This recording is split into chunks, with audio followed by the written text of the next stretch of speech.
Hello and welcome back, everybody. I am here with another update on Interstellar Frontier, the game I've been working on in the Godot engine for the past year and a half. Today I'm showing off the new game interface, the load game interface, and also some combat that is brand new to the game. Nobody's seen the weapon systems yet, so I'll be showing off a bit of that. And I'm really looking forward to getting started, so here we go. I've done everything that I can to try to make the whole thing kind of interactive, so you see as you switch menus, your camera kind of turns around in this environment so you can look at something different in the background of all these, and it's still a 3D environment, and I don't have to do any loading. Got some ships flying by in the options menu. In the load menu, you're looking at some crew and some computer terminals. And over here, where we're going to go to the new game, we're going to take a look at what character customization and uniform customization is like. I'm still at the early phase of modeling these characters, so I've only got one uniform and I've only got one head. But I plan on adding a lot more options here. You'll be able to rename your character, set their hairstyles, choose some options for their face and facial hair. I'm not sure how far I want to go with those options, but I've got the ability to make them all customizable. You can change colors, and once you accept that, you can even customize your uniforms. We'll have a look at some different color styles. Here we go. So a red and black uniform, black and gray. So there's a lot of options you can do here with the uniforms, changing the trim colors. I made it so that it's a set list of colors, but I could give it a color wheel if people think that's necessary or would be a cool thing to do. Let me know in the comments. I'm listening to all the comments and I'm getting a lot of great feedback from that, so thanks everybody. So I'm going to go ahead and accept this, and I'm going to go ahead and start a new game.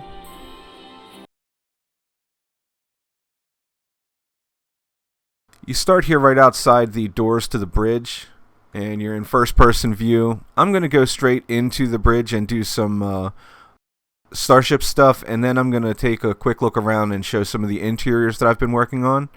So here on the bridge, I'm going to go ahead and sit down, and you see my command interface comes up. I can now select targets, turn on my weapons, that kind of thing, and I can control the ship with the WASD keys and the throttle over here. So while we get started, I'm moving really slowly. I'm not using the star drive to get around, so it's going to be very slow right here. And I'm doing that for a reason. Before we get to where we do a little combat, I'm going to stand up and take a quick walk around the ship. Walk down here and have a look at first the elevator, which is a working elevator. We're going to take the stairs so I can show off some things. Take a look at it's going to be the engineering area. When you come in here, you've got a lot more open space than you have in a lot of the other parts of the ship. I've got a life support generator here. I'm going to head down these steps. These are batteries. Each battery adds up to your total power storage. And when I go in here, this is the reactor, which is running right now. Gives off an interesting glow. I might make that more of a blue. Let me know what you think of this room, the colors. I'm really starting to get happy with Godot's effects. This is showing some of the refraction that you can get using glass. And then in here, the reactor itself, I've got the gas compressed around the magnetic core for a fusion reactor. That is as close as I could get to a realistic looking fusion reactor that you could see from the outside. So let me know what you think about the reactor here. This elevated platform is where I'm going to place the controls for all of this stuff. So you'll have a technician standing up here most of the time, but you'll also be able to come up here and fiddle with it yourself as the captain. So I'm going to go ahead and move forward to the forward decks now. There's a lot of other things to see on board, from hospital. We've got a brig. I'm going to move forward to the shuttle bay component so we can have a look at the weapon systems and cargo storage.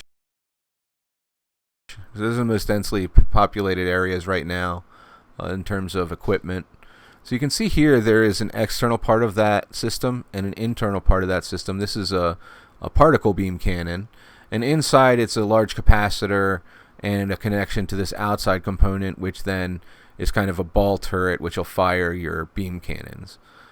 We have down here a shuttle bay, which has got 4 fighters in it and 1 fighter which is in the launching position. I'm going to head up now over that front deck.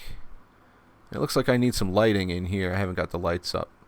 There's a shield generator, some cargo storage, and when you get up top there are cannons, and these are running as though they're firing, though they're not firing right now.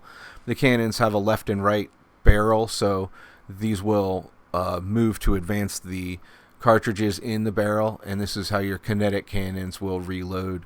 And this is visible as it fires inside the ship. This is visible as it fires outside.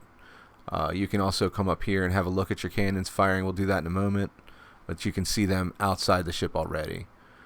Let's go have a look now back at the bridge.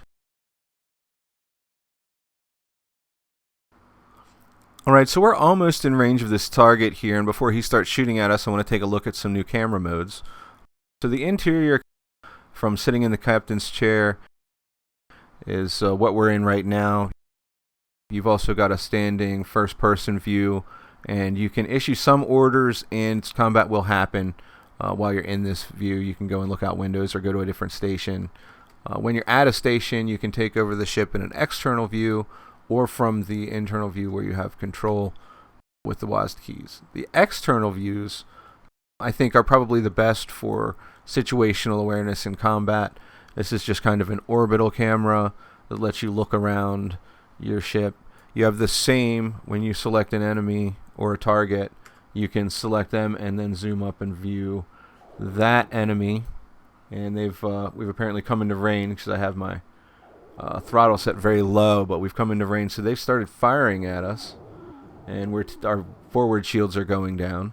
I'm going to switch back to our view so we can see what's happening from inside the ship. You can see I've got a rock passing between us, it looks like. So this is an example of what I'm talking about. We've got a large rock that's passing between us.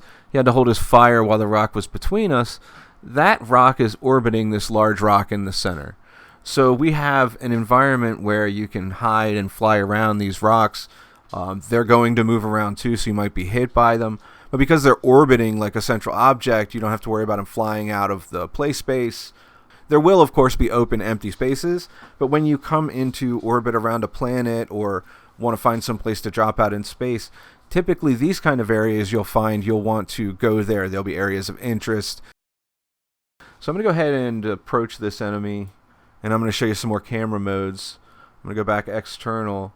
This one is a cinematic camera mode. This will always keep your ship in kind of the lower left area and try to keep the opponent's ship in the upper right. As you pass them, the camera will kind of swing around. It'll always try to keep the center of the view between you so that you get a good view of the combat. And here you can see I'm getting fired on, and they are not getting through my shields. The weapons stop at my shields, but when they do penetrate, it actually does impact my hull. This is another camera view I want to show you where you'll have the camera always in the center, and it'll always try to keep both of you on screen, and you can move the camera around and have a look from lots of different angles. It's kind of a interesting tactical view that you can use in conjunction with this cinematic view to keep an idea of where your weapons are pointed and what's happening during combat. I'm going to go ahead and turn on my beams because this guy's just lighting me up, and I'd like to burn his shields a little bit. So those are going to charge up. You can see the rings light up, and as they fire, they deplete. So I'm firing on him with 3 weapons right now, my forward, rear, and left beam cannons. So I'm going to face him, and you'll see now I'm firing with my forward beams as soon as I can bring that other one to bear. So bringing different weapon arcs to bear is really the heart of combat in this game. So let's take a look at the other weapons. He's firing on me with cannons. You can see where they impact my hull. I'm going to turn on my cannons. These are kinetic cannons. And I'm going to go ahead and slow down just a bit more and go back internal view so we can have a look at what the combat looks like inside. You can see his weapons impacting outside. You can see our weapons firing. And that's it for now. So next video I'll be showing a lot more details about combat, including how to use the actions tray. See you then.